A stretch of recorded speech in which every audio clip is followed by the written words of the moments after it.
ನಾನು ಕೂಡ ಪುಣ್ಯ ಮಾಡಿದ್ದೀನಿ. ಈ ಭೂಲೋಕದಲ್ಲಿ ನಿಮ್ಮಂಥವ್ರನ್ನ ಸಹಕಾರದಿಂದ ಜೀವನ ಮಾಡೋಣ ಅಂತ ನನಗೂ ಆಸೆ ಇದೆ. ಮಕ್ಕಳು ಸೇವೆ ಮಾಡೋಣ ಅಂಥೇಳಿ ಆಸೆ ಸಿಕ್ಕಿದೆ. ದೇವ್ರ ಸ್ಥಾನದಲ್ಲಿ ಮಕ್ಕಳನ್ನ ಕೂರಿಸಿದ್ದೀನಿ. ಇವತ್ತು ನಮ್ಮೆಲ್ಲ ಪೌರ ಕಾರ್ಮಿಕರು ಫ್ಲೈಟಲ್ಲಿ ಹೋಗ್ತಾ ಇದ್ದಾರೆ. ಯಾಕಂದರೆ ಅವರೆಲ್ಲ ನೋಡಿ ಸ್ವಚ್ಛತೆಯನ್ನು ನಮ್ಗೆ ಕಾಪಾಡ್ತಾರೆ.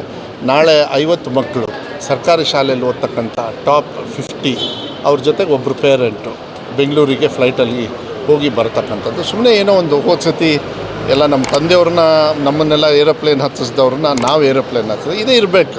ಸುಮ್ಮನೆ ಕೂತ್ಕೊಂಡು ಹಾಡು ಹೇಳಿಸಿ ಅದು ಇದು ಮಾಡೋ ಬದಲು ಅವರಿಗೂ ನೆನಪಿರ್ತದೆ. ಇದೆಲ್ಲದೂ ಕೂಡ ಅವರಿಗೂ ಕೂಡ ಸಮಾನತೆ ತರಬೇಕು. ಇದೆಲ್ಲ ಏನಂದರೆ ನಾವು ಅವರೆಲ್ಲ ಮನುಷ್ಯರು. ಈಗ ನಿಮ್ಮ ಬರ್ತಡೇನೂ ಒಂದೇ ಮನುಷ್ಯಂದು ಬರ್ತಡೆ, ನಂದು ಒಂದೇ ಮನುಷ್ಯಂದು ಬರ್ತಡೆ, ಅವ್ರದ್ದು ಅಷ್ಟೇ. ನಾವೆಲ್ಲ ಸಮಾನತೆ ತರಬೇಕಂದ್ರೆ ಇಂಥದ್ದು ಆಗಬೇಕು, ಉದಾಹರಣೆಯಾಗಿ ಉಳಿಬೇಕು. ಅದೆಲ್ಲ ಸವಿತಾ, ನಾನು ಆನೋಟಿ ಪಟ್ಟಣ ಪಂಚಾಯತ್ಗೆಯಿಂದ ಬಂದೇನೆ. ನನಗೆ ಫ್ಲೈಟ್ ಅಂದ್ರೆ ನೋಡೋದೇ ತುಂಬಾ ಖುಷಿ. ಆದ್ರೆ ನಾವೀಗ ಇಲ್ಲಿಗೆ ಬಂದು ನಮ್ಮ ಸರ್ ನಮ್ಮನ್ನ ಹುಟ್ಟುಹಬ್ಬದ ಪ್ರಯುಕ್ತವಾಗಿ ನಮ್ಮನ್ನ ಕರ್ಕೊಂಡು ಬಂದದ್ದೇ ಒಂದು ತುಂಬಾ ವಿಚಿತ್ರ ಅಂತ ನನಗೆ ಖುಷಿನೂ ಆಗುತ್ತೆ, ಒಂಥರ ವಿಶೇಷತೆ ಐತಿ. ಏನಪ್ಪಾ ಅಂದ್ರೆ ನಾವು ಟಿವಿಯಲ್ಲಿ ನೋಡ್ತಿದ್ವಿ ಸಿದ್ದರಾಮಯ್ಯ ಸರ್ ಭೇಟಿ ಆಗೋದು ಅಂದ್ರೆ ಅದು ಒಂದು ವಿಶೇಷತೆ. ಮತ್ತೆ ನಮ್ಮ ಸರ್ ನಮ್ಮ ಜೊತೆ ನಿಲ್ಲೋದು ಅಂದ್ರೆ ಇನ್ನೂ ಬಹಳ ದೊಡ್ಡ ಖುಷಿಯಾದಂತ ವಿಚಾರ.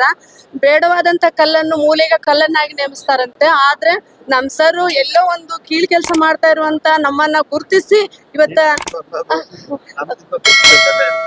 ನಮ್ಮ ಸ್ವಚ್ಛತೆಯನ್ನು ಗುರುತಿಸಿ ನಮ್ಮ ಜೊತೆಯಾಗಿ ನಿಲ್ಬೇಕವ್ರು ಅಂತ ಹೇಳಿ ನಮ್ಮನ್ನ ಕರ್ಕೊಂಡ್ಬಂದು ನಮ್ಮನ್ನ ಪ್ಲೇಟ್ ಹತ್ತಿಸ್ತಾ ಇರುವಂತ ನಮ್ಮ ಸರಿಗೆ ನಾವು ಎಷ್ಟು ಕೃತಜ್ಞತೆಗಳನ್ನ ಸಲ್ಲಿಸಿದ್ರು ಕಡಿಮೆನೆ. ಸರ್, ಅಡ್ವಾನ್ಸ್ ಆಗಿ ನಿಮಗೆ ಹುಟ್ಟುಹಬ್ಬದ ಶುಭಾಶಯಗಳನ್ನ ಹೇಳ್ತಾ ಇದ್ದೀನಿ.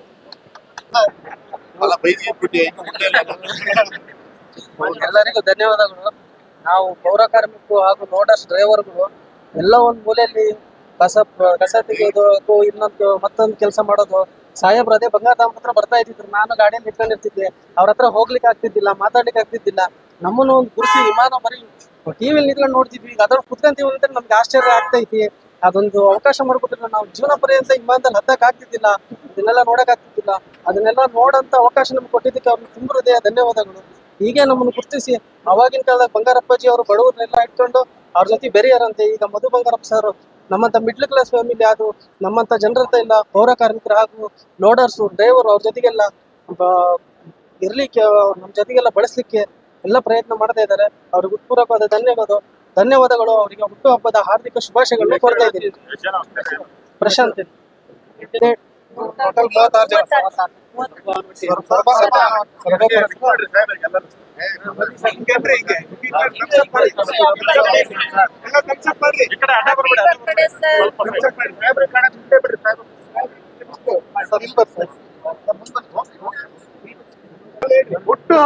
ಶುಭಾಶಯಗಳು.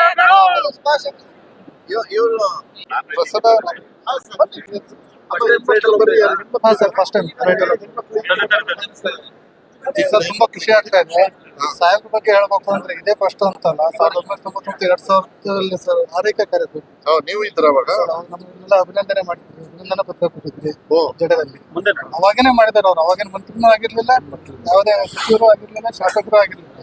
ಇವತ್ತು ಮಂತ್ರಿ ಆಗ್ಬಿಟ್ಟು ನಮ್ಮ ತಂದೆಯವ್ರು ಇದ್ದ ಕಾಲದಲ್ಲಿ ಸಾಹೇಬ್ರು ಬೆಂಗಳೂರು ತೋರಿಸಿದ್ರು ತಂದೆಯವ್ರಿಗೆ. ನಮ್ಮದನ್ನ ಕರ್ಕೊಂಡು ಫ್ಲೈಟ್ ಆಗಿ ಕೊಟ್ಟಿರ್ತಾರೆ. ಎಲ್ಲರ ಜೊತೆ ಹುಟ್ಟುಹಬ್ಬದ ಶುಭಾಶಯ.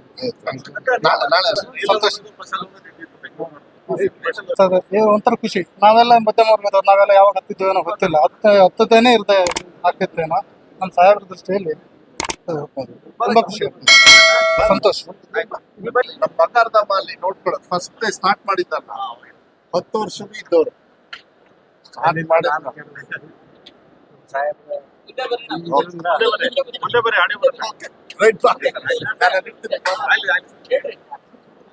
ಸಾಹೇಬರು ಆಶೀರ್ವಾದದಿಂದ ನಾವು ಫ್ಲೈಟ್ ಹತ್ತಕ್ಕೂ ಆಗ್ತೇ ಇಲ್ಲ. ಅದೊಂದು ಇದು